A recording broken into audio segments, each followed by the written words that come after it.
The Donald versus the de Blasio. Mayor criticizing Donald Trump here, but so far the Donald has not lashed back so far. Then we will look at confusion in the transition. A lot of meetings, still a lot of loose ends as Trump tries to fill out his cabinet.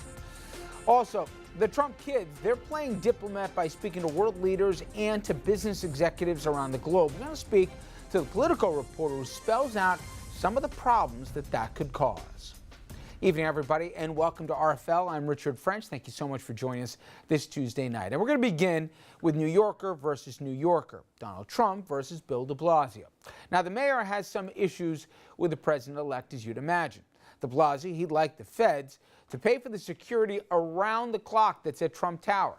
He says the bill, it's going to hit $35 million just by Inauguration Day. Some city leaders, they're saying Trump should move his transition office altogether out of the Big Apple and rather to a warm place, like how about Mar-a-Lago in Palm Beach, Florida. Mayor, he hasn't endorsed that, but he is pointing a finger at Trump for a spike in hate crimes. Do I blame Donald Trump for using hate speech during his campaign? Absolutely. He did. It's a fact. He said horrible things about Muslims, horrible things about Mexican Americans. I don't need to recount what happened for a year and a half in this country. You can't have a candidate for president single out groups of Americans negatively and not have some ramification from that, not have something that happens as a result of that.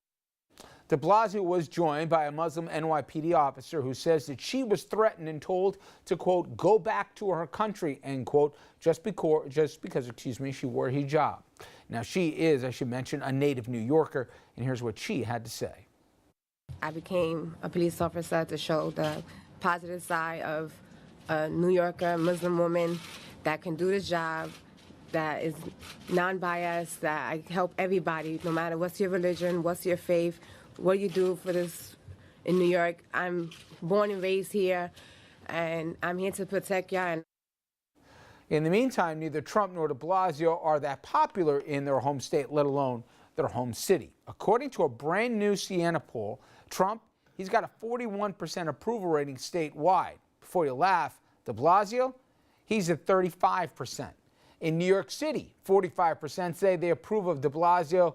A little more than a third say the same about Donald Trump. All right, let me bring in our panel right now here. We've got, of course, Andrew Whitman, our senior political correspondent, and Dominic Carter, political journalist and author. Okay, first off, in footing the bill, is he right? I mean, at the end of the day, we pay for security for president-elects and all the rest. We just haven't seen somebody do it in Midtown before. But is the mayor right or wrong? I don't even see an issue here, Richard. The chief executive, or that could be the local, national, in terms of where the president-elect is coming from, immediately that local jurisdiction picks up security issues for the added security, and then the bill is passed on to the feds. That's exactly what's happening in this case. And it's actually going to get worse the first 6 months of 2017 because Melania and Barron are staying at Trump Tower. They're going to need White House level Secret Service protection at Trump Tower because for the Secret Service, that's actually a bigger worry than the president. If anything happens to the wife or the kid, but wouldn't that's you a think bigger it'd be concern. less because you're not going to be having the cavalcade of people making their way in and out of Trump Tower to kiss the ring to try and get a first job? of all, there will continue to be a cavalcade of people going in and out of Trump Tower. It's a public building and has to remain open to the public. So you have to. You know what I mean. No, People I looking for understand, cabinet jobs, I understand that, but there will still be a lot of activity and the need for protection in Trump Tower. And I agree with Dominic. This is something that you send the bill to Washington for and they pick it up. All right. Now to the next question, which is de Blasio right or is he going too far when he says the spike in hate crimes that we've seen, and they're very real, and just in New York, for example, we've seen a whole bunch of them, and they're not relegated just to Muslim Americans or Latinos. We've seen about half of them are almost anti-Semitic, that they've seen swastikas, et cetera. Is he right to point the finger at the Don? He's almost right, but he's off by a little bit. People reacted to Donald Trump throughout the campaign, and I think what we're seeing is an offshoot of what we've seen through the campaign. To me, the concern for Trump is that he's not walked it back and he hasn't put this down. He hasn't gone out and spoken against the groups. His supporters will say he said stop that on 60 Minutes. Which is like 3 seconds of a 10-minute press conference. Oh, by the way, he hasn't had a press conference in like 6 months either. But he needs to address that, and he needs to be on point saying, I do not want any violence in my name. I don't want people using signs of hate. That's not what this movement is about. You know as well as I do, there's a difference between saying stop it and actually stopping it. It's and funny, he hasn't lifted a finger to stop it. To Andrew's point, and in less than an hour, the thank you tour is expected to extend to North Carolina tonight, where the president will be speaking. But the last thank you stop in Indiana, we were talking about Kerry, he also said, you can tell, everything was extemp except when he had to read, and he goes, we promote unity, no more bigotry. He was reading the statement and stuff. Has he done enough, Dominic, or not? Well, nobody's going to debate that he certainly lit the flame. That's not even debatable. He lit the flame. He threw a Molotov cocktail to America's race relations. He did it all in the name of it's a game and I want to be elected president and this is what I need to do to defeat Hillary Clinton with her strong asset Bill Clinton, who he effectively neutralized during the campaign. He threw a Molotov cocktail. Things are bad. I don't know why de Blasio is necessarily playing this up. I don't get that part. I think can I argue, is from the same playbook that Trump's done, which is find a good headline, pick an easy target, and then go. I was trying not to be honest. No, I but didn't really want to be that cynical. I didn't want to be that cynical. Bill de Blasio, frankly, has nothing else to talk about. And so he runs to Trump Tower and has a meeting with the president-elect to get the national press behind him. He did have that.